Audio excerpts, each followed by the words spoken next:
जय Hind. Welcome to दक्षिणा ई classroom. मैं मनीष सेवटा। बच्चों, आज हम एम टी एडवांस का पेपर 1 आज हम डिस्कस करने वाले हैं। पेपर के लेवल क्या बात है, ठीक था पेपर का लेवल, मतलब बहुत ज़्यादा टफ नहीं था, इजी भी नहीं था। जैसे जेई एडवांस रहता उसी हिसाब का था। और जेई एडवांस में जो पेपर मॉडरेट लेवल के थे उस लेवल का था ये। तो ये अपने 1 बाय 1 सभी सवालों को करते हैं। सबसे पहले अपने पैराग्राफ पे चल रहे हैं। तो पैराग्राफ के अंदर आपको बोला गया कि यहाँ पे ऐसे एक डिस्क है, ठीक, और इसको ऐसे हॉरिजॉन्टल प्लेन में रखा गया है। और डिस्क का जो मास है आपके पास में, मास ऑफ डिस्क, वो सवाल में गिवन है 300 ग्राम। ठीक है जी। रेडियस गिवन है, इसकी रेडियस कितनी है 20 सेंटीमीटर। और ये अपने वर्टिकल एक्सिस के बोर्ड ऐसे हॉरिजॉन्टल रखा हो तो वर्टिकल एक्सिस हो जाएगा। नहीं, ये अभी हॉरिजॉन्टल दिखाई दे रहा है, अब इसको ऐसे रखेंगे तो वर्टिकल एक्सिस हो जाएगा। इसके अबाउट ये रोटेट कर रहा है। और एक इंसेक्ट है जो यहाँ पे इसकी रिम के अलॉन्ग ऐसे कुछ मूव कर रहा है आपके पास में। जो मास ऑफ इंसेक्ट है वो गिवन है आपको, वो कितना है 100 ग्राम गिवन है सवाल के अंदर। अब आपको बोला गया कि ये इस तरीके से वेरी करता है, मतलब इस तरीके से मूव करता है कि जो आपके पास में अल्फा मिलता है डिस्क को, वो मिलता है 2 पाई रेडियन पर सेकेंड। अल्फा जो है 2 पाई रेडियन पर सेकेंड। क्लियर। तो अगर आप ओमेगा देखेंगे रोड का, सॉरी, अगर आप ओमेगा देखें डिस्क का, ओमेगा कितना आएगा, that is alpha two 2 pi T. ये तो आपके पास में ओमेगा आ गया डिस्क का। अगर आप इस इंसेक्ट का निकालें तो क्या बोलेंगे, आप बोलेंगे एंगुलर मोमेंटम कंजर्व रहना चाहिए, एंगुलर मोमेंटम कंजर्व रहना चाहिए। तो अगर आप स्केसिटी कुछ ग्राउंड फ्रेम में इसकी वी बोल दें तो आप क्या बोलेंगे, आई ओमेगा, आई हो जाएगा mr²/2 multiply omega, that should be is equal to M V R, that is small M V और ये आर। इस आर ने इसको मार दिया।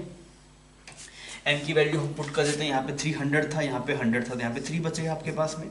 आर की वैल्यू कितनी है 20 सेंटीमीटर, 20/100, और यहाँ पे आपके पास में 2 आ गया और मल्टीप्लाई ओमेगा आ गया यहाँ पे ना। और ये एम की हमने 100 पुट कर दिया, तभी यहाँ पे ये ऐसा कुछ नहीं बन गया। इतना सही क्या किया है, मतलब मैंने एंगुलर मोमेंटम को कंजर्व किया है। तो यहाँ पे अगर हम थोड़ा कैलकुलेशन करें इसका, तो ओमेगा की वैल्यू आपने कर दी 3/10 मल्टीप्लाई 2 पाई टी, ये बन गया वेलोसिटी। तो ऐसे एक्सप्रेशन कितना बन गया 3 pi T by 5, 3 pi T by 5, ये वेलोसिटी आ गया आपके पास में इस इंसेक्ट की। तो आप क्या बोलेंगे, इंसेक्ट जा रहा है इस स्पीड से और ओमेगा आपके पास में ये है। तो अगर आप ये माने कि total 2 pi R distance travel करना है, तो 2 पाई आर डिस्टेंस किसके बराबर होगा आपके पास में, ये ओमेगा मल्टीप्लाई आर कर दिया, आर की वैल्यू कितनी 20 सेंटीमीटर, तो ये आ गया 2 पाई टी मल्टीप्लाई 20/100 प्लस ये आ गया 3 pi T by 5 multiply D T, इसको इंटीग्रेट कर दीजिए तो ये 2 पाई आर डिस्टेंस ट्रेवल हो जाए। कितने टाइम को हम यहाँ पे देख लेते हैं, थोड़ा सोल्व करते हैं। यहाँ पे ये ऐसे आ गया, यहाँ पे 5 बन गया, तो ये बन गया आपके पास में 2/5 3/5, this is pi T D T integrate कर दिया, यहाँ पे 2 पाई आर आ गया। तो टाइम की वैल्यू हमें निकालनी है, 0 से टी लिख दिया तो कितना बन गया पाई टी स्क्वायर बाई 2, यहाँ पे आ गया 2 पाई आर, इसने इसको मार दिया तो टी की वैल्यू आ गई दैट इज 2√r, ऐसा बन गया। और r की वैल्यू कितनी 20 सेंटीमीटर, दैट इज 1/5, तो क्या जवाब आएगा 2/√5 से। ठीक है, तो ये आपके पास आंसर हो गया। फिर से बोला by what angle has a disc rotated till now as seen by the stationary earth observer. तो इतने टाइम के अंदर ये डिस्क कितना रोटेट करा वो हमें चेक करना है। तो मैंने क्या बोला, जो डी थीटा एंगल आएगा that is omega D T आएगा, पूरे को आप इंटीग्रेट कर दीजिए तो लिखेंगे 2 पाई टी स्क्वायर बाई 2 बन जाएगा लिमिट, और 0 से लेकर 2/√5 पुट कर देंगे, यहाँ पे थीटा आ जाएगा आपके पास में। इसको सोल्व करते हैं तो ये बन गया पाई टी स्क्वायर जो आ गया 4/5, तो कितना आ गया 4 पाई/5 रेडियन वो चला होगा। तो आपके पास में सी ऑप्शन मैच कर देगा। क्लियर। तो सवाल सिंपल था और बहुत आसानी से हो सकता था अगर आपको बेसिक बातें पता है तो।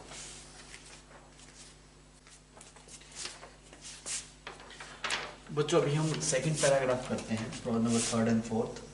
सवाल में क्या बोला गया कि यहाँ पे ऐसे करके कुछ एक हिल है यहाँ तक ना, तो यहाँ पे एक सॉलिड स्फेरिकल बॉल है और इसका मास गिवन है आपको, मास है 1/2 kg और रेडियस गिवन है आपको दैट इज 1/10 मीटर। ये दो डाटा आपको गिवन है। यहाँ पे जो काइनेटिक एनर्जी थी आपके पास में दिस इज 140 जूल, और यहाँ पे कितनी हाइट तक जाता है आपके पास में 16 मीटर की हाइट तक जाता है। ठीक, फिर इसके बाद में यहाँ से ऐसे कुछ फ्री फॉल करता है, तो यहाँ पे ऐसे कुछ इस पॉइंट से, इस पॉइंट का नाम कुछ बी है और यहाँ पे कुछ सी पॉइंट जाए गिर जाता है।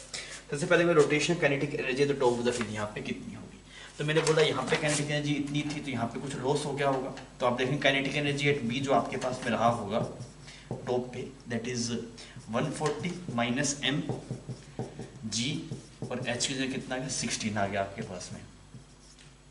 तो कितना kinetic energy at B top most point पे, तो 80 हो गया आपके पास में, तो 60 जूल आ गया। तो यहाँ पे जो टोटल एनर्जी है वो कितनी है 60 जूल। पर मुझसे क्या पूछा, रोटेशनल काइनेटिक एनर्जी पूछ रहा है, तो हम क्या बोलेंगे half M V square plus half I की वैल्यू आ जाएगी 2/5 ओमेगा स्क्वायर, ये भी ऐसा एक्सप्रेशन बन जाएगा। इसकी वैल्यू कितनी है आपके पास में 60 जूल। क्लियर। अब अगर मैं यहाँ से देखूँ तो एम बी स्क्वायर की वैल्यू कितनी है आपके पास में, एम बी स्क्वायर बाहर आ गया आपके पास में, तो यहाँ पे 10 LCM आ गया और यहाँ पे 542, यहाँ पे 7/10, इसकी वैल्यू कितनी है 60। तो एम बी स्क्वायर की वैल्यू कितनी आ गई, एम बी स्क्वायर की वैल्यू है आपके पास 600 डिवाइड बाई 7। पर हमें किसकी वैल्यू चाहिए, हमें चाहिए इसकी वैल्यू, दैट इज ये वाली वैल्यू चाहिए। तो कितनी है एम बी स्क्वायर बाई 5, तो 5 कर दीजिए आप इसको डिवाइड बाई 5। तो अगर आप देखें काइनेटिक एनर्जी रोटेशनल कितनी रहेगी आपके पास, तो डिवाइड बाई 5 कर दीजिए, तो कितना आएगा ये 120/7। ऐसा कुछ एक्सप्रेशन है क्या आपके पास में। तो इसने नियरली बात कर दी ना, तो नियरली अगर आप बात करें तो कितना थोड़ा देखने के ये 7 अप्रोक्स 17 पॉइंट समथिंग आएगा, तो आप डी ऑप्शन करेक्ट बोल देंगे। फिर बोला गया in the figure when the ball strikes at C its distance from foot of the hill. यहाँ पे जब ये ऐसे हिट कर रहा होगा इस वाले पॉइंट पे, तो ये डिस्टेंस कितनी होगी आपके पास में, ये वो पूछना था, बीसी डिस्टेंस के बारे में पूछना चाह रहा है।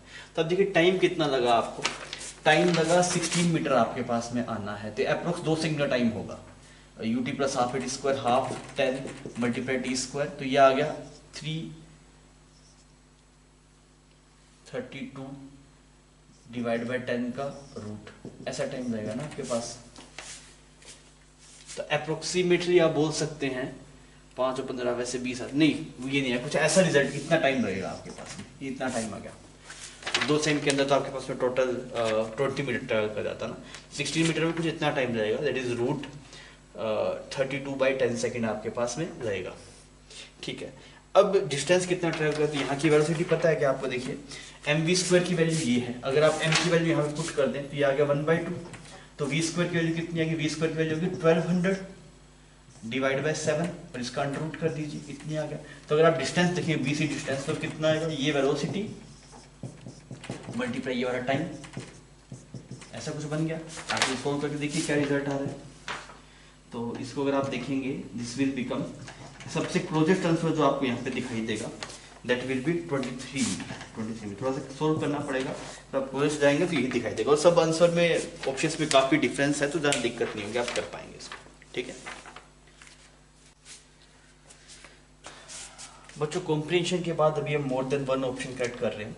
तो जो 5th प्रॉब्लम है आपके पास में वो फ्लूइड का सवाल है। आपको ऐसे बोला गया कि ऐसे कंटेनर है, ठीक, और इस कंटेनर के अंदर ऐसे h हाइट तक लिक्विड भरा हुआ है, जिसकी डेंसिटी रो है, और इसमें भी ऐसे h हाइट तक लिक्विड भरा हुआ है आपके पास में, ये वाला भी ऐसे कुछ h हाइट तक भरा हुआ है। तो आपको क्या बोला गया, इसका क्रॉस सेक्शन एरिया आपके पास में कुछ A1 है, इसका क्रॉस सेक्शन एरिया, और इसका क्रॉस सेक्शन एरिया आपके पास में कुछ A2 है। तो सबसे पहले बोला गया था pressure at the base of the vessel, तो यार ऊपर से आप चलिए, यहाँ का P0 है, और कुछ बोला है क्या ऊपर, एटमॉस्फेरिक प्रेशर कुछ मान लीजिए 0 हो गया, 0 प्लस रो जी एच प्लस रो जी एच, तो 2 रो जी एच होगा, तो ए ऑप्शन तो सही हो गया। The force exerted by liquid on the base of liquid, सही बात है। यहाँ पे जो प्रेशर है आपके पास में, वो प्रेशर कितना है 2 रो जी एच मल्टीप्लाई A2, ये आपके पास में फोर्स हो गया। वेट ऑफ लिक्विड अगर आप देखेंगे तो ये मतलब वेट ऑफ लिक्विड होता 2 रो जी एच टू A2, कब, जब ये पूरा कंटेनर ऐसा होता, अगर ये पूरा कंटेनर ऐसा होता आपके पास में, तो इसका वेट इतना 2 रो जी एच मल्टीप्लाई A2, ये आपके पास में आता अगर पूरा भरा हुआ होता, पर ऐसा तो नहीं है आपके पास में, तो पूरा भरा हुआ नहीं, तो मतलब इसका मतलब वेट उससे कम होगा, तो सी ऑप्शन भी मैच कर गया आपके पास में।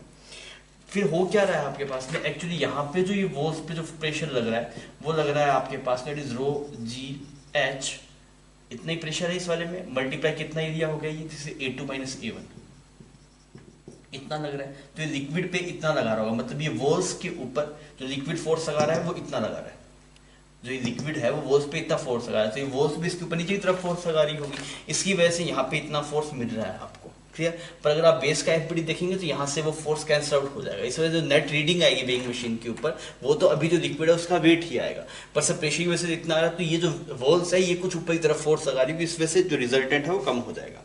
तो डी ऑप्शन में से ये बोलता है walls of the vessel at level x exert A downward force this, सही बात है, ये लिक्विड इस वॉल पे ऊपर की तरफ लगा रहा है, तो ये जो वॉल होगी इस पे नीचे की तरफ लगाएगी, तो आपका डी ऑप्शन भी करेक्ट हो गया। तो इस बार सवाल के अंदर बस चारों ऑप्शन ही होंगे, option A B C and D.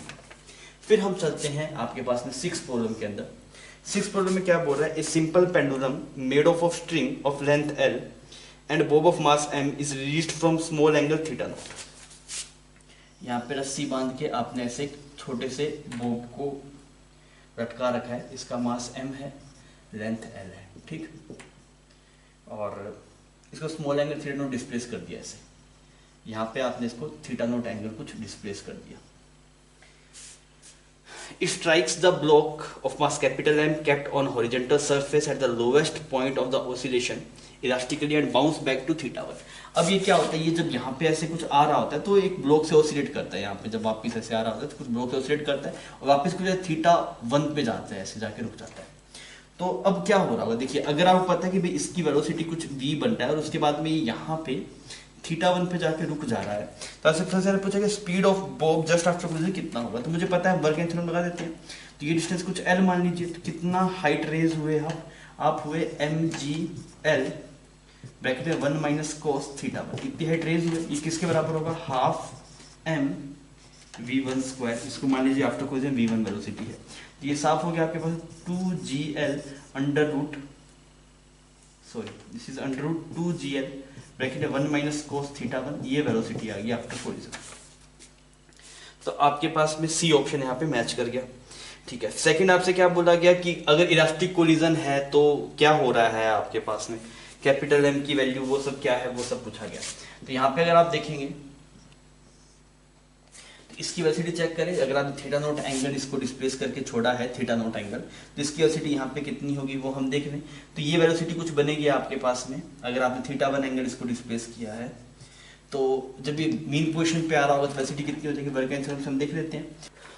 तो अभी हमसे जो सेकंड जो ए और बी ऑप्शन में पूछ रहा है वो कैपिटल एम की वैल्यू पूछ रहा है। तो मैं ये देख रहा हूँ कि अगर आपने थीटा नोट एंगल डिस्प्लेस किया था, मान लीजिए आपने यहाँ पे इसको थीटा नोट एंगल डिस्प्लेस किया था, तो जब ये यहाँ पे मीन पोजीशन में पहुंचा इसकी वेलोसिटी कितना है वो हम देखना चाहते हैं। तो मैंने क्या बोला, इट इज mgl ब्रैकेट में 1 minus cos theta is equal to half m v square, ये m साफ हो गया, तो वेलोसिटी आ गई अंडर रूट 2gl ब्रैकेट में 1 माइनस कोस थीटा, और 1 माइनस कोस थीटा क्या लिख देंगे आप, twice of sine square theta by 2, twice of sine square theta by 2, ऐसा एक्सप्रेशन लिख दिया। अब हमें यार अप्रोक्सीमेशन लगाना है, तो मैंने क्या बोला, ये बन गया आपके पास में this is under root 4gl sine theta by 2 में थीटा बाय 2 दो बार है, 2 बार लिख दीजिए, तो यहाँ पे साफ आ गया। तो वेलोसिटी आ गया बच्चों थीटा अंडर रूट जी, ये वेलोसिटी आ गया। तो आप क्या बोल रहे हैं कि भाई एक पार्टिकल आ रहा है, इसका मास आपको गिवन है सवाल के अंदर, that is this is m, और इसकी वेलोसिटी जो आपके पास में है वो है थीटा रूट gl, ठीक है जी। और कोलाइड होने के बाद में जो इस तरफ जा रहा है आपके पास में वो किस वेलोसिटी से जा रहा है, जिसको अगर आप लिखेंगे अप्रोक्सीमेशन अगर आप फिर आप लगा देंगे यहाँ पे तो ये बन जाएगा थीटा 1 मल्टीप्लाई अंडर रूट जी, ऐसी वेलोसिटी जा रही है। तो हम अगर मोमेंटम कंजर्व करें तो हमें कैपिटल एम की वैल्यू मिल सकती है। तो हम थोड़ा देखते हैं, इनिशियल मोमेंटम कितना था m थीटा रूट जी, इनिशियल ये था। फाइनल अगर आप देखें इस कैपिटल एम, इसकी वेलोसिटी कुछ v मान लीजिए, इस ब्लॉक की वेलोसिटी आफ्टर कोलिजन, ठीक, और माइनस आप लिख दीजिए small m theta 1 under root G. एक इक्वेशन तो बच्चों ये बन गई। दूसरी इक्वेशन हम e की बनाते हैं, तो 1 वेलोसिटी ऑफ सेपरेशन कितना है आपके पास में, that is theta 1 root gl plus v is equal to approach कितना है थीटा रूट gl। तो आपके पास v की वैल्यू कितनी आ गई, v की वैल्यू आ गई theta root gl minus theta 1 root gl, ये आपके पास में वेलोसिटी आ गई, ये वेलोसिटी आ गई। इसको आप यहाँ पे पुट कर दीजिए, तो इसको पुट करके जवाब मिल जाएगा आपको। देखिए कैसे करें, हम यहाँ पे सोल्व करते हैं इसको, तो ये m रूट gl कॉमन आ गया आपके पास में, तो यहाँ पे क्या बने थीटा प्लस थीटा और इज इक्वल टू क्या बने कैपिटल m, और v को लिख दीजिए theta minus theta 1 under root gl, तो ये रूट gl यहाँ पे साफ हो गया। तो कैपिटल m की वैल्यू कितनी है, small m theta plus theta 1 divide by theta minus theta, ऐसा कुछ एक्सप्रेशन बन गया। तो कैपिटल एन की ये वाली वैल्यू आपके पास में आ जाएगी। ठीक है, तो सवाल थोड़ा कैलकुलेटिव था, बेसिक कैलकुलेटिव था, आप कुछ अप्रोक्सीमेशन लगाने थे, लगा के आप प्रोसीड कर सकते थे। ठीक है बच्चों, अभी हम 7th प्रॉब्लम देख रहे हैं। तो आपको क्या बोला गया कि रोड है, इस तरीके से रखा गया इसको, एक एंड ऐसे कुछ यहाँ पे है और एक ऐसे कुछ यहाँ पे है आपके पास में, और इसको ऐसे यहाँ पे रस्सी से बांधा हुआ है। ठीक, और ये वाला आपके पास में हिंज है। और सवाल में क्या क्या बोला गया, मास m है। ठीक है, आपसे क्या क्या पूछ रहा है ये, सबसे पहले टेंशन निकाल लेते हैं बिफोर कटिंग। इसको कट कर रहे हैं पहले टेंशन निकालते हैं, इसमें कोई टेंशन नहीं लग रहा होगा, टॉर्क बैलेंस करते हैं। तो यहाँ पे एक तो यहाँ पे m/2g लग रहा होगा इतने पे। ये तो आप पूरे सेंटर ऑफ मास निकाल लीजिए, इसका सेंटर ऑफ मास यहाँ पे होगा, इस वाले का सेंटर ऑफ मास यहाँ पे होगा, तो इसका कुछ यहाँ पे इन दोनों के बीच में लाई कर रहा होगा। तो अगर इन दोनों के बीच में लाई कर रहा होगा तो आप बोल सकते हैं कि यहाँ से जो दूरी होगी आपके पास, दिस इज ये l/2 हो गया, ये l/4 हो गया, तो कितना का 3l/4। तो आप क्या बोलेंगे 2mg, सॉरी मास इसका m है ना पूरे का, that is mg 3l/4 is equal to t multiply l। इसमें तो काट के t की वैल्यू आ गई 3mg/4। सबसे पहले तो बी ऑप्शन सही हो गया। इससे बोला मैक्सिमम काइनेटिक एनर्जी कितनी होगी आपके पास में। तो आप देखिए मैक्सिमम काइनेटिक एनर्जी की अगर आप बात करें तो इनिशियल जो सेंटर ऑफ मास था वो कुछ यहाँ पे था, और मिनिमम जब ये नीचे आएगा तो ऐसे कुछ वर्टिकल बन जाएगा आपके पास में। सही ये बात। तो आप बोलेंगे भाई इनिशियली ये सेंटर ऑफ मास कुछ यहाँ पे था आपके पास में, तो कितनी हाइट पे था, यहाँ से कुछ आपके पास में l/4 हाइट पे था ना यहाँ पे, और जब नीचे जाएगा आपके पास में तो ये कुछ ऐसा बन जाएगा, ये जो लाइन है आपके पास में ये ऐसे बिल्कुल ऐसे स्ट्रेट हो जाएगी। तो ये वाली लाइन कितनी बनेगी आपके पास, इसकी लेंथ अगर आप देखेंगे तो ये कुछ बन जाएगा, इसको कुछ x मान लीजिए आप ना। तो आप बोलेंगे कि कितना आया ये आपके पास में, दैट इज सबसे पहले मोमेंट ऑफ इनर्शिया निकालते हैं। मोमेंट ऑफ इनर्शिया पहले जरूरत पड़ेगी, तो पहले मोमेंट ऑफ इनर्शिया निकाला। तो इस वाले रोड का तो आ गया आपके पास में m/2 l²/3, ml²/3 होता है, तो m/2 लेंथ इसकी l है, l²/3 प्लस इसका कितना आएगा आपके पास में इस वाले एक्सिस के अबाउट। तो हम क्या करेंगे, सेंटर ऑफ मास के अबाउट इसका आएगा ml²/12 m/2 और ये 12 प्लस ICM कितना हो जाएगा m मल्टीप्लाई इस डिस्टेंस का स्क्वायर। तो ये डिस्टेंस कितनी आ गई आपके पास में l² प्लस l²/4, ये मोमेंट ऑफ इनर्शिया आ गया। 2 तो यहाँ पे 2 आना चाहिए ना। अच्छा इसको सोल्व करेंगे अगर हम तो क्या बनेगा, ये बन गया ml²/6 ml²/24 और ये बन गया 5 ml² डिवाइड बाई 8, ऐसा कुछ बन गया। इसे सोल्व कर लेते हैं तो आपके पास में 24 LCM आ गया, यहाँ पे बन गया 4, यहाँ पे 1 और यहाँ पे बन गया 15 ml²। तो कितना आ गया बच्चों यहाँ आपके पास में 15/5, सही किया ना, 20/24 ml²। जिसको आप क्या लिखेंगे, दिस इज बिकम 5/6 ml²। ये आपके पास में मोमेंट ऑफ इनर्शिया आ गया, पर इसमें जो दिया हुआ है वो बोला हुआ है ml², तो इस वजह से वो मैच नहीं करेगा। मैक्सिमम काइनेटिक एनर्जी कितनी होगी, तो आप देखिए सेंटर ऑफ मास पहले कितनी, यहाँ पे कितनी हाइट पे था, इतने पे था। फाइनली जब ये नीचे जाएगा तो ये वाली लाइन वर्टिकल हो जाएगी आपके पास में। तो इस x की वैल्यू मैं निकाल देता हूँ। तो x की वैल्यू आपके पास में आ गई √l²/16 प्लस ये 3l/4 हो गया ना, तो दैट इज 9l²/16। कितना आ गया √10/16l, इतना आ गया x की वैल्यू। ये सही है।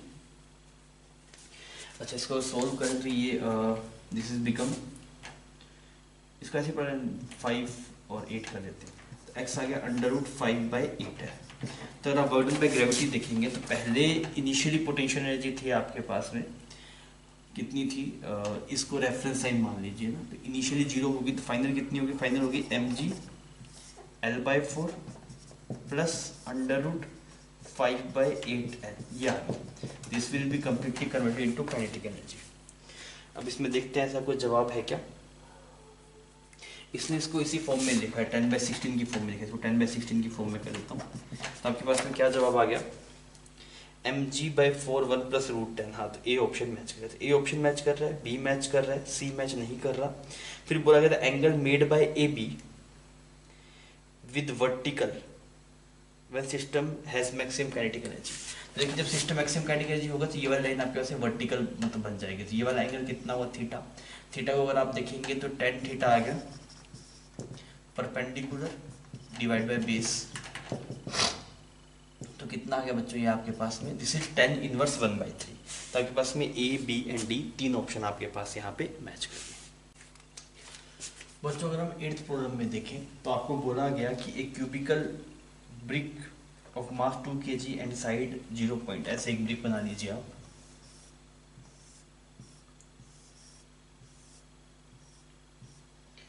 इसका जो मास है आपके पास है वो कितना है 2 kg है, उसकी जो साइड लेंथ है आपके पास that is 0.5 metre. Bottom of the well completely filled with the water, इसको पूरा पानी से भर के किसी कंटेनर में रखा गया। और दोनों की डेंसिटी सेम है, इसकी और वाटर की डेंसिटी सेम है, तो जितना बाइट लग रहा होगा उतना ही mg लग रहा होगा। अब इसको रस्सी से कुछ फोर्स आगे खींच रहे हैं आप, तो आपको पता है कि mg नीचे की तरफ लग रहा है, बाइट ऊपर की तरफ लग रहा है, टेंशन भी ऊपर की तरफ लग रहा है। आपको पता है दोनों की डेंसिटी सेम है तो ये दोनों फोर्स बराबर हो जाएगा, टेंशन की वैल्यू कितनी होगी 0 होगी।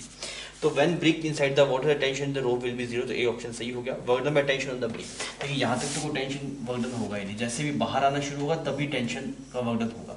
अब देखिए मान लीजिए इतना पोर्शन बाहर आया तो इतने पोर्शन पे mg और fb बैलेंस हो रहा है, सिर्फ यही वाला पार्ट एक्स्ट्रा है, जब ये कंप्लीटली बाहर आ जाएगा तो आप बोलेंगे जब तक अंदर था तब तक mg और fb इतने पार्ट पे आपके पास बैलेंस आउट हो जा रहा था उसका वर्डन, क्योंकि mg नीचे की तरफ रहता है, fb ऊपर की तरफ रहता है, टेंशन है कुछ वर्डन सिर्फ इतने से पार्ट पे हो रहा है। तो अगर आप देखेंगे तो फाइनली इसकी वजह से, टेंशन की वजह से ये बाहर आया, और इसकी वजह से बाहर आया, तो वर्क डन बाय ग्रेविटी जो होगा वही work done by tension is equal change in kinetic energy लिखेंगे, ये वाली टर्म 0 होगी। तो जो वर्क डन बाय ग्रेविटी होगा उसका just minus work done by tension होगा। तो वर्क डन बाय ग्रेविटी कितना इज माइनस mg और दैट इज L/2, तो ये आपके पास में वर्क डन बाय टेंशन हो जाएगा। देख लेते हैं इसको, ये वर्क डन बाय ग्रेविटी हो minus work done by tension, तो वर्क डन बाय टेंशन कितना आएगा, इसकी जस्ट पॉजिटिव वैल्यू, तो mg और L/2 की वैल्यू कितनी, दैट इज 0.5 दैट इज 1/4। ये वैल्यू कितनी बन गई आपके पास में, दिस इज बिकम 5 जूल। तो आपके पास में बी ऑप्शन यहाँ पे मैच कर गया। फिर बोला बर्डन डेप्थ ऑफ वेल पे डिपेंड करता नहीं करता, बर्डन बाय ग्रेविटी 0 नहीं, बर्डन बाय ग्रेविटी तो हुआ ना पूरे पोर्शन में हुआ आपके पास, पर इनिशियल जब पानी के अंदर था तो बाइंड फोर्स का बर्डन और ग्रेविटी का बर्डन एक दूसरे को कैंसिल आउट कर देता था। फिर बच्चों अगर आप 9th प्रॉब्लम में चले तो आपको क्या बोला गया कि 1 मोल आपके पास में हाइड्रोजन है, 1 मोल आपके पास में हाइड्रोजन है और 1 मोल आपके पास में हीलियम है। Clear, temperature T, average energy पर मोल ऑफ गैस मिक्सचर कितना होगा। तो अगर आप इसके डिग्री ऑफ फ्रीडम देखें तो ये डायटोमिक गैस है तो 5 डिग्री ऑफ फ्रीडम है, इसके डिग्री ऑफ फ्रीडम 3 है। तो अगर आप डिग्री ऑफ फ्रीडम का एवरेज निकालें तो कितना आएगा, डिवाइड बाय 2, तो कितना आएगा 4 डिग्री ऑफ फ्रीडम एवरेज आ गई। जो काइनेटिक एनर्जी का फॉर्मूला था वो कितना आता है, NFRT/2 आता है। पर मोल की बात चल रही है ना इसके अंदर, पर मोल, तो n की वैल्यू 1 हो जाएगी, f की वैल्यू 4RT डिवाइड बाय 2, तो ये कितना हो जाएगा 2RT बन जाएगा। तो ए ऑप्शन तो आपके पास में सही हो गया। The ratio of speed of sound in gas mixture to the helium, gas में कितना कितना है उस रेशियो की बात कर रहे हैं। तो आपको पता है कि यार अगर हमें गामा मिक्सचर निकालना है तो हम ऊपर क्या लिखेंगे, CP of mixture divide by CV of mixture, ऐसे करेंगे। तो CP ऑफ मिक्सचर कितना होता है आपके पास में, CP ऑफ मिक्सचर हो जाएगा 1 डायटोमिक का CP आ गया 7/, देखिए इसका जो CV आता है आपके पास में 5/2R और इसका जो CV आता है 3/2R, ये F हो गया, ये CV हो गया। सिमिलरली CP अगर आप निकालने जाएंगे तो ये हो जाएगा 7/2R और ये हो जाएगा 5/2R। तो CP का that is 7/2 plus 5/2 divide by CV कितना आएगा आपके पास में 5/2 प्लस 3/2 और एक R है आपके पास में ऊपर, नीचे भी ऐसे R है, तो R सर कर देगा एनमेंट वो सब कर देगा। तो वैल्यू अगर आप फाइनली देख रहे हैं तो ऊपर बन गया 12 और नीचे बन गया 8, 12 डिवाइड बाय 8 कितना है आपके पास में 3/2, ये आ गया गामा मिक्सचर। ठीक, अब इसने क्या बोला, the ratio of speed in gas mixture to helium, mixture में आया गामा RT/m, तो गामा RT/m ये बन गया गामा मिक्सचर। वेलोसिटी मिक्सचर में निकालता हूं पहले मैं, दैट इज √ गामा RT/m। अब मोलिकुलर मास का भी एवरेज लेना पड़ेगा, तो इसका मोलिकुलर मास हो गया आपके पास में 2, ठीक, और इसका अगर आप देखेंगे तो इसका हो गया 4, तो मिक्सचर कितना आ गया आपके पास में 6 डिवाइड बाय 2, तो 3 आ गया यहाँ पे। तो ये 3 आ गया। और अगर आप वेलोसिटी देख रहे हैं आपके पास में हीलियम गैस के अंदर, तो कितना आएगा गामा ऑफ हीलियम RT, और इसका मोलिकुलर मास कितना आएगा 4। अब आप दोनों का रेशियो निकाल लीजिए, तो RT वार्टी ये सब साफ हो गया। गामा मिक्सचर लिखा कितना है 3/2/3 रेशियो, और गामा ऑफ हीलियम कितना होता है, हीलियम कैसा है मोनोटोमिक गैस है, तो मोनोटोमिक गैस का होता है 5/3, और यहाँ पे आपके पास ये वाली वैल्यू बन गई 4। अब देखते हैं ये 3 से 3 यहाँ पे साफ हो गया, और ये यहाँ पे 2 आ गया, तो कितना आ गया √6:5, ऐसा एक्सप्रेशन बन रहा है आपके पास में। तो बी ऑप्शन भी मैच कर गया। फिर बोला the ratio of RMS speed of helium atom to the hydrogen molecule. तो RMS स्पीड अगर आप देखें दैट इज गामा RT/m होता है। तो अगर आप हाइड्रोजन के लिए लिख रहे हैं तो हीलियम के लिए लिख लिया हमने, हीलियम देख लेते हैं that is gamma of helium कितना आ गया बच्चों, गामा ऑफ हीलियम आ गया आपके पास में 5/3 RT और बाय m। रेशियो अगर आप देखेंगे उसके लिए हाइड्रोजन के लिए दैट इज 7/5 RT, और ये यहाँ पे 2 हो गया। इसका रेशियो निकालता हूँ मैं कितना आ रहा है, तो अगर आप इसका रेशियो देखेंगे तो यहाँ पे 2 बन गया, दिस इज 5/14 × 3 ऐसा कुछ आ रहा है। बच्चों अगर आप 10th प्रॉब्लम को देखें तो आपको बोला गया 2 पार्टिकल को प्रोजेक्ट किया गया, ये एंगल ऑफ इंक्लिनेशन कुछ थीटा है, यहाँ पे ऐसे कुछ v0 वेलोसिटी देके और कुछ अल्फा एंगल प्रोजेक्ट किया गया। तो इस वाले मोशन में हम क्या करते हैं, वेलोसिटी कंपोनेंट तोड़ लेते हैं, इधर बन गया v0 cos अल्फा और इधर बन गया v0 sin अल्फा। तो इस डायरेक्शन में जो एक्सीलरेशन हो गया वो नीचे की तरफ आ गया g sin थीटा, और इस तरफ बन गया g cos थीटा। तो ओरिजिनल इक्वेशन वेलोसिटी निकालना हो that is v = u + at, ये इनिशियल वेलोसिटी हो गया -a की जगह g sin थीटा और t लगा देंगे। सिमिलरली वर्टिकल मोशन के लिए एक्सीलरेशन हो गया। जब आपके पास ये पार्टिकल को नीचे की तरफ प्रोजेक्ट किया गया v0 वेलोसिटी देखिए अल्फा एंगल के ऊपर, तब आप बोलेंगे ये वेलोसिटी हो गई v0 cos अल्फा, ऊपर की तरफ हो गया v0 sin अल्फा, एक्सीलरेशन इस तरफ हो गया g sin थीटा, इस तरफ हो गया g cos थीटा। बस दोनों में डिफरेंस क्या आपकी बात g sin थीटा अपोज कर रहा था, यहाँ पे सपोर्ट कर रहा है। तो आप बेसिक इक्वेशन लिखिए, थोड़ी कैलकुलेशन करिए तो आपको जवाब मिल जाएंगे। 3 ऑप्शन सही होंगे इसमें, option A, B and C। तो इसमें कैलकुलेशन है थोड़ी, पर बेसिक कंसेप्ट है जो आप यूज कर सकते हैं। फिर बच्चों अगर हम बात करें 11th प्रॉब्लम की, तो आपको बोला गया पोटेंशियल का फंक्शन लिखा हुआ है u = a/r² - b/r, और a और b आर पॉजिटिव कांस्टेंट है और r distance from the centre of the field. ठीक है, अब आपको क्या बोला गया, कब स्टेबल इक्विलिब्रियम है, कब अनस्टेबल इक्विलिब्रियम है। तो f क्या होता है, f होता है -du/dr। इसको डिफरेंशिएट कर दीजिए तो कितना बन जाएगा -a/r³, ऐसे ही बनेगा इसका डिफरेंशिएट -2a/r³, और इसका देखें दैट इज +b/r²। इसको आपको 0 करना है। अच्छा, इसको अगर 0 करना है तभी इक्विलिब्रियम पोजीशन मिलेगी। तो यहाँ से आपके पास में कितना है, दैट इज b = 2a/r। तो r की वैल्यू आ गई 2a/b, मतलब 2a/b पे इक्विलिब्रियम तो है आपके पास में। 2a/b पे क्या है बच्चों, इक्विलिब्रियम तो है, बस स्टेबल है कि अनस्टेबल है वो हमें चेक करना है। तो हमें उसके लिए पता है अगर हम du/dx2 अगर हम निकाल दें, अगर वो ग्रेटर देन 0 आता है इस गिवन पोजीशन पे तो स्टेबल है, और लेस देन 0 आता है तो अनस्टेबल है। तो ये आपके पास में du/dr अगर हम निकालेंगे, इसका एक माइनस आएगा ना, f = -, फर्क नहीं पड़ेगा उससे क्योंकि आगे 0 है।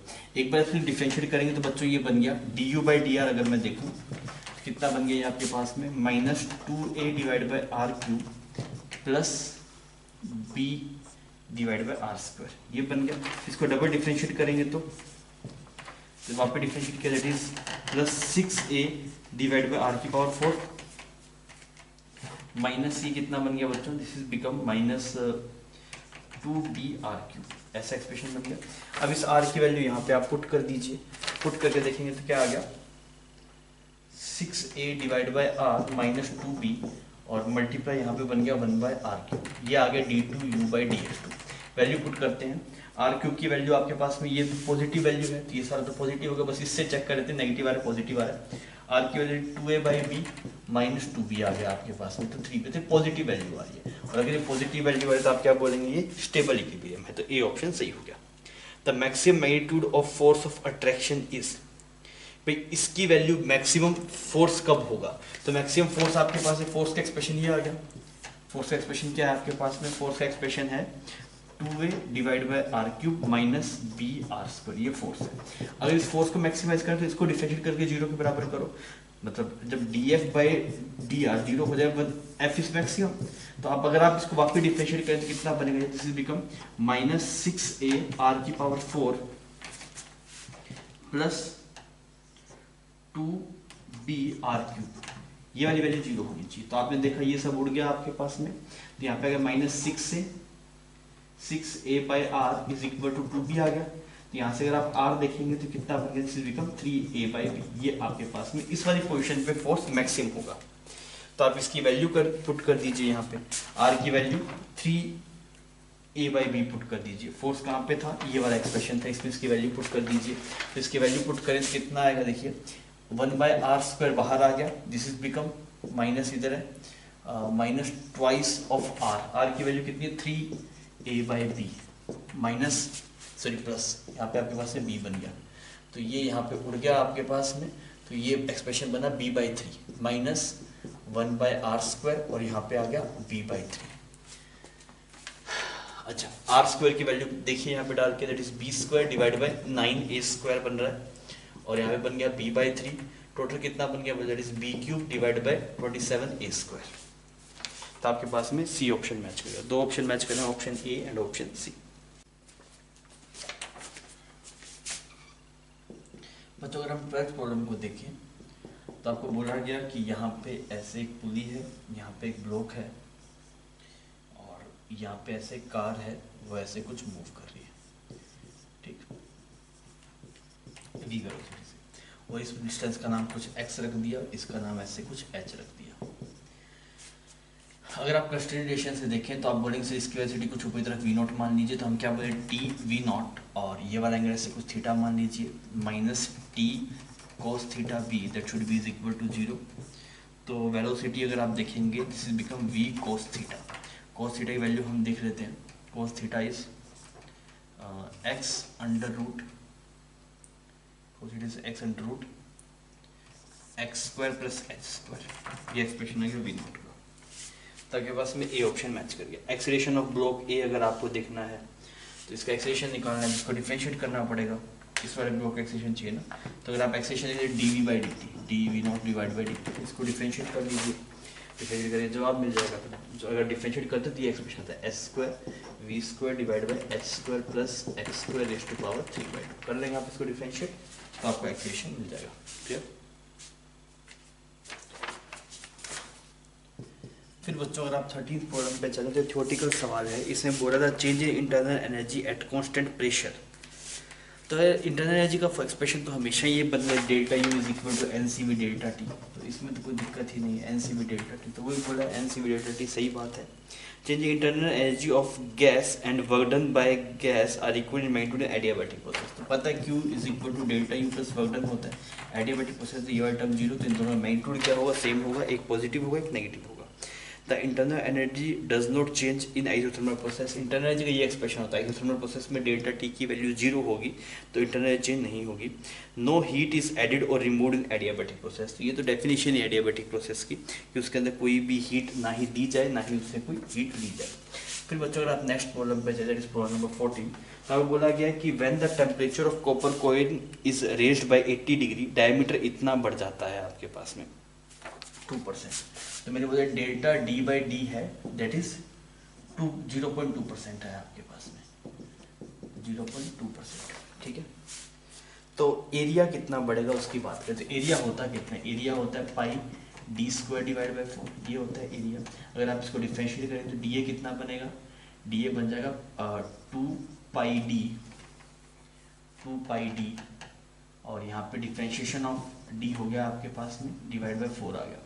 ठीक, अब आप दोनों को डिवाइड कर डी ए बाई ए, तो यहाँ पे बन गया पाई डी डिवाइड बाई 2, यहाँ बन गया पाई डी स्क्वायर बाई 4, और मतलब ये हो गया, इसको डी नहीं लिख रहा बिकॉज डी में कंफ्यूज हो जा रहे हैं ना। तो यहाँ पे क्या बन गया आपके पास में, दिस इज पाई से पाई साफ हो गया, इससे ये साफ हो गया, तो यहाँ पे 2।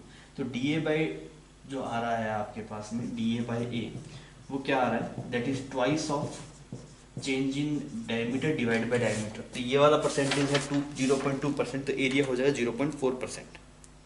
तो आप बोलेंगे एरिया 0.4% से रेज करेगा, सही बात, तो ए ऑप्शन मैच कर गया।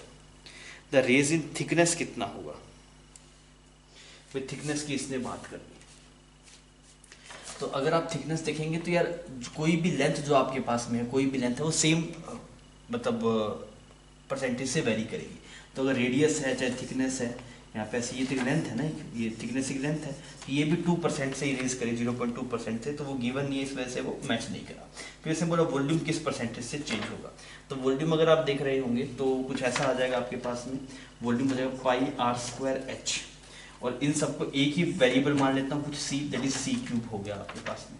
तो अगर आप इसका difference that is pi C square और डिवाइड बाय यहाँ पे डी सी आ गया आपके पास में, ठीक, ये ऐसा एक्सप्रेशन बन गया, ये डी वी आ गया, तो D V divide by V करूंगा तो यहाँ पे बन जाएगा पाई सी क्यूब, तो ये सब साफ हो गया। तो इसके 3 टाइम्स बनेगा, तो 3 टाइम्स हो जाएगा, तो वो 0.2 है तो 0.6 हो जाएगा, तो सी ऑप्शन मैच कर। तो अगर डी ऑप्शन में अल्फा की वैल्यू पूछ रहे हैं, डेल्टा डी तो हो गया डी अल्फा डेल्टा थीटा, और नीचे डी लिख दिया, इसको 0.2 डिवाइड बाई 100 ऐसा एक्सप्रेशन बना दिया, डी ने डी को उड़ा दिया, तो अल्फा डेल्टा थीटा हो गया 80 डिग्री, तो ये बन गया 2/1000, तो ये वाली वैल्यू कितनी बन गई 4, तो अल्फा की वैल्यू आ गई 1/4000, ठीक, तो ये वैल्यू कितनी बन गई, दिस इज 0.25 मल्टीप्लाई 10⁻³ तो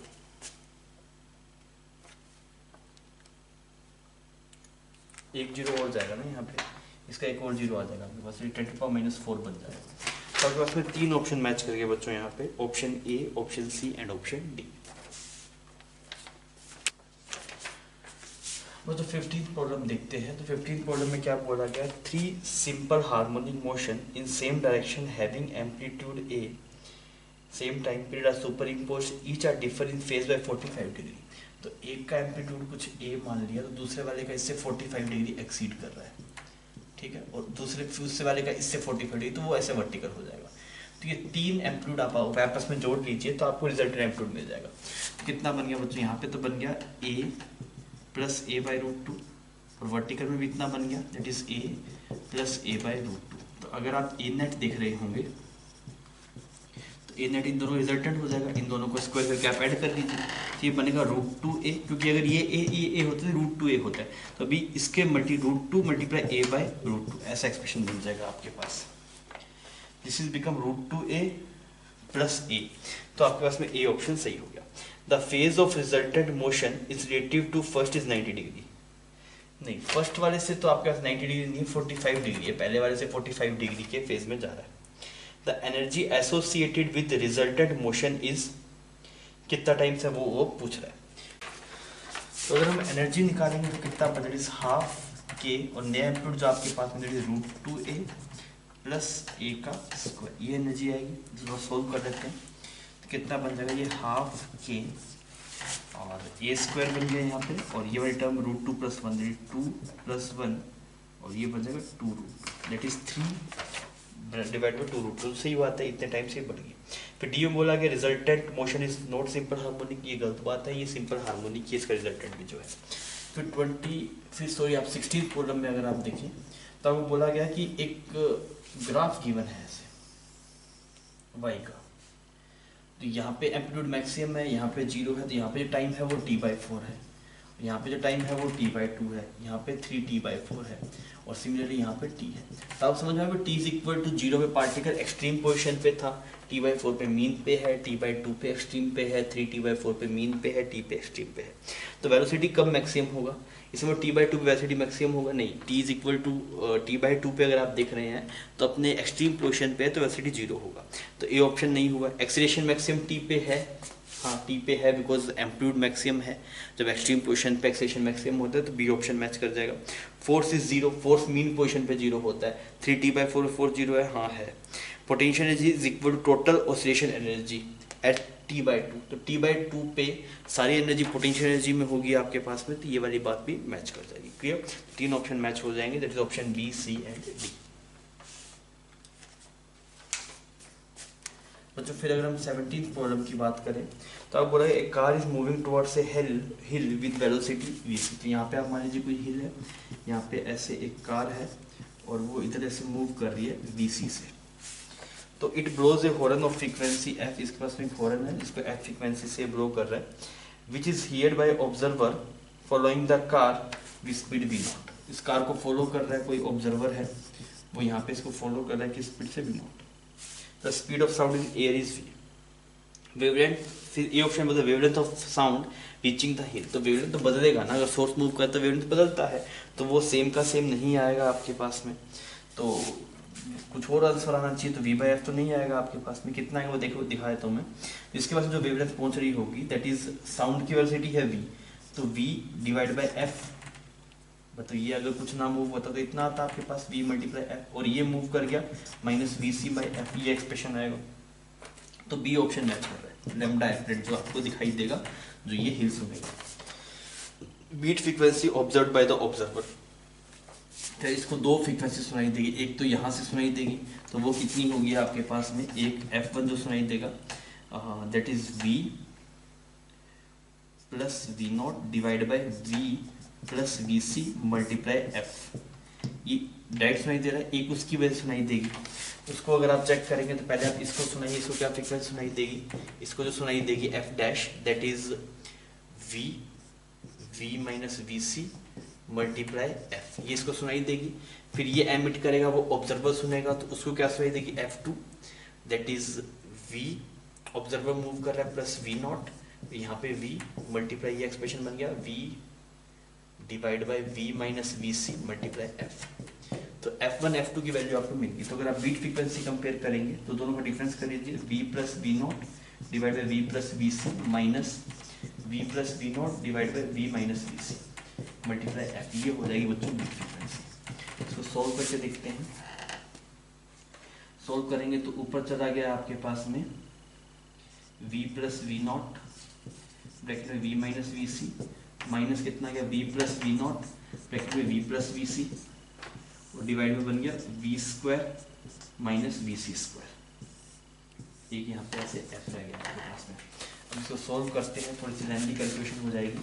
तो ये बन जाएगा आपके पास में V square minus V V C plus V V naught minus V naught V C minus V square minus V V C plus V V naught minus V naught V C. ऐसा expression कुछ बनता है। क्या कर रहा है इसमें, इसने इसको उड़ा दिया, यहाँ बच्चों को माइनस आना चाहिए ना आपके पास में, और अब देखते क्या कट रहा है, एक और ये भी कट रहा है ना आपके पास में, यहाँ पे बन गया आपके पास में V square minus V C square. आप सोल्व कर लीजिए, सोल्व करेंगे तो आपका जो फाइनल जवाब बनेगा वो ऐसा बन जाएगा, 2bc कॉमन आ जाएगा, b plus V naught divide by F multiply V square minus V C square. तो दो ऑप्शन मैच कर जाएंगे, option B and option D.